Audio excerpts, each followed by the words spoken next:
It's not just the US government which has found itself in unpayable amounts of debt. The people of the US have been following suit. Looking around the world, we see that most people are encountering this same mess. Even cultures who typically don't use debt and mortgages have expanded into these ways in recent years. There's no turning back. You came here for the truth, so let me unveil that for you. Today we are going to discuss the debt, the serious amount that has been accumulated over these recent years. And I want to begin with this article. It covers some of the information I covered recently, but connects into something very important. Beginning with this, 69% of adults admitted to having less than $1,000 in the bank. 34% said they don't have any savings at all. Now, if these individuals were buying precious metals, or they had real estate or some other type of asset, I would say that is totally fine. However, these people most likely do not have anything. They have iPods and they have fancy clothes and shoes, but they don't have any assets, liabilities only. And that is unfortunately a concern. Now, that connects in with this information. 46% of retirees die with savings of $10,000 or less. And then you look at this, the number climbs to 57% among retirees who are single. So you're looking at approximately half of these people dying broke. And to me, that sends a message home. That is big. These people, they have a bunch of savings and it dwindles over the years, and they have to start living with less and less and less, and perhaps they have nothing at the very end. They can't pass anything down should they decide to do so. All they had was most likely a little bit of savings and then perhaps some sort of fixed income, pension, or government assistance of some way. What happens to all of that wealth that they have accumulated? They've been working their whole lives. Why is it that they don't have any savings? This is the monetary system. It's designed to keep you poor, to make sure that you stay at a level that you're at or lower. They want to push people down. It's the whole design of this system, so that there's a very, very few set of elite and everybody else. The middle class is being wiped out. Looking at this, tradingeconomics.com, excellent website. I'm actually going to do a video, if I can, as soon as possible, about the sources that I use. This is one of them. United States personal savings rate. So you're looking at this from 1959 to 2017. Very clear, the trend is down. Now, while they say that apparently there's been a little rise up, it doesn't matter. The trend is down. And why are people saving less and less money? Well, there's one very important truth, and that is interest rates are declining. They were at, let's say, 20% in 1980, and they have been declining ever since. If you're going to get essentially no money back on your investment, why would you put your money there? You need to take more and more risk. So you don't put it in the savings account, you put it in, let's say, a money market fund. Or you put it in a mutual fund that you believe is going to give you a return, or perhaps some sort of dividend fund, so you get a little bit of a paycheck every so often. I understand what's going on. However, people are not saving money. That means they're not worried about the future. They're not investing in a good way, putting money sort of into new ventures. Look at this. Also from the same website, US government debt to GDP. Nobody on here, I'm sure, needs to see this information, but it's good to repeat over and over again. Look at it. You're talking about the debt to GDP ratio a number that has steadily been increasing over the years. The government cannot support this. I've always said that 100% is a good number to decide when it becomes impossible mathematically to ever pay it back. And that's not even factoring in all of the unfunded liabilities, trillions and trillions and trillions of unfunded liabilities that can possibly never be paid back. And even if you don't include that, they're still broke. Switching gears a little bit, we look at another broke country, and that is Puerto Rico. Look at this. The islands that almost doubled in 10 years. You can see the accumulation. It's showing a total of 74 billion based on what I see here. All I wanted to suggest here is that countries find themselves in debt. They get into a crisis mode, just like Greece, just like Cyprus, and then there are some solutions provided. There's always a debt restructuring, and oftentimes what I find is some level of austerity. That seems to be the general course of action. Austerity measures strangle the people. They do nothing to control the amount of debt out there. It's basically just punishment for the average person. So I believe that this situation is going to be no different. The US government is going to have to continue to fork out more and more money for them. And it is something unfortunate because it is always, always, always the banking establishments which cause this to happen, creating the debt in the first place and watching it as it literally drowns cities, states, provinces, countries, everything in between. EU antitrust, switching gears here, EU antitrust regulators aim to slap a hefty fine on Alphabet unit Google over its shopping service before the summer break in August. And essentially what has happened here is that Google is in big trouble. Right here.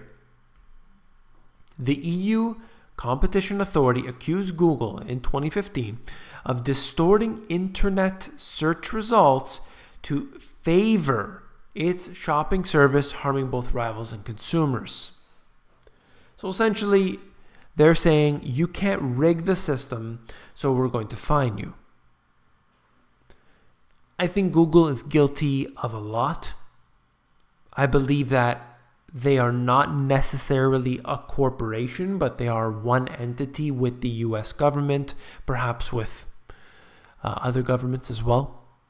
I simply don't believe that corporations and government are necessarily separate anymore. I think I see it as one basic entity. Then I look at it from a different side, and I suggest just consider that if I made a search engine and I also had a shopping service company, I would want to favor my own company over Amazon, for example. So I can see where they're coming from on that. But I guess what the issue is that Google comes off as being, don't do any evil and be honest, and people believe that it's unbiased and they get that impression. It's absolutely not. I mean, Google is a business. It's a very, very big business. And that's the way I look at it. So that's sort of both sides of the equation anyway. China is now getting its power from the largest floating solar farm on Earth. And you can see how monstrous this is right here. I think it's just the tip of the iceberg based on the amount of energy that China requires. But it's something good, to say the least. I think that solar is beneficial. I think that alternative forms of energy in general are good. You see the subsidies going on, but you see the subsidies in oil and you see it in gas and everything else. So there's no different there. much less actually for solar. I just think that it is something beneficial to move in this direction. And it also takes away from the power of these particular companies, the oil companies and everything else, which have a long-standing agreement with governments around the world. They also are, you've seen it, very powerful before with BP, with everything. If you read Vulture's Picnic, you'll know exactly what I'm talking about, how powerful these companies are, how they have a stranglehold around the country they reside in, but actually also foreign countries as well. So I think it's beneficial. Consumers should consider going organic because pesticides on foods are far more dangerous than was thought, causing damage to the human brain. I've been researching this myself over the years about the damage of pesticides, herbicides, what has happened to people over time as a result, and also the short-term analysis. And it is very clear that this is not only damaging to the nervous system of individuals, but it is also very, very damaging to the microflora of the human body. And essentially what that means is that all of these healthy bacteria in your intestines, in your, basically inside of your body, are mutilated, destroyed by the pesticides that we consume. And that's something that I think is obviously very, very disastrous, and it's not ever going to be resolved. It's just the way it is. The only thing that people can do, unfortunately, yes, choose organic, but more importantly than that, because there is contamination to a heavy degree, is to grow your own food. If you have any land, if you have a balcony, you can grow some food inside. You should be doing that. You can easily grow food inside. I grow a little bit of food inside. You know, living in Canada, the weather's not exactly the greatest all year round, but I grow food in an aero garden. It's not much, but it helps. And it's, you know, an organic system that you're running off of. You decide what goes into it. And you don't have to worry about pesticides from the outside, herbicides, and everything else that's being sprayed upon us. That's something that I suggest people look into anyway. Don't want to rant on that. Scientists in Australia claim to have discovered what could be a lifelong cure for potentially fatal allergies to peanuts, shellfish, and other food. I think on the surface, you look at it and think, well, that's good.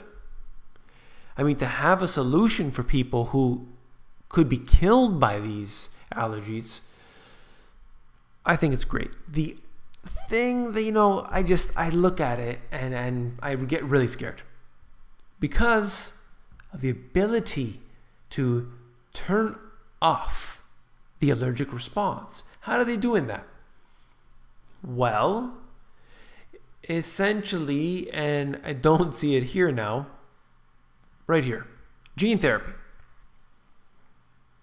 When you play around with the genes, I believe you're causing irreversible damage.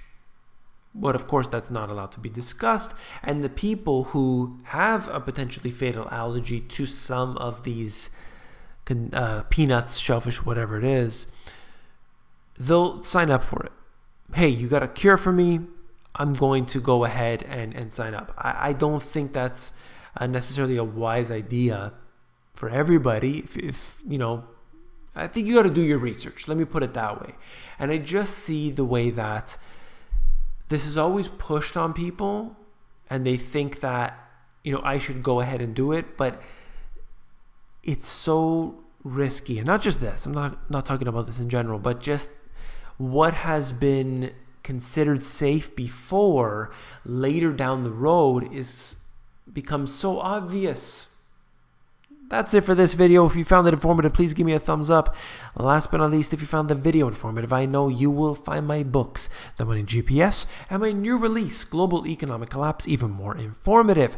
You can go over to Amazon. They have a look inside feature that will allow you to flip through the pages of these books to see if you like them. Take care.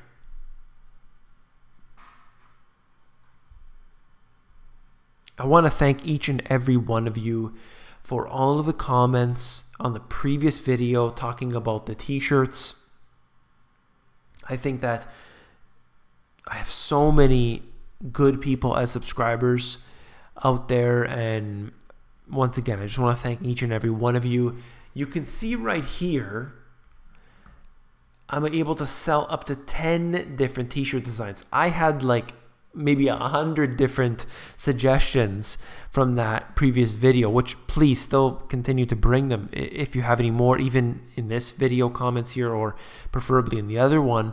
But essentially, I think that this is going to be something very cool, anyway, to say the least. So I'm going to go ahead, I'm going to create as many as I can. I'm probably going to have to hire somebody to do this.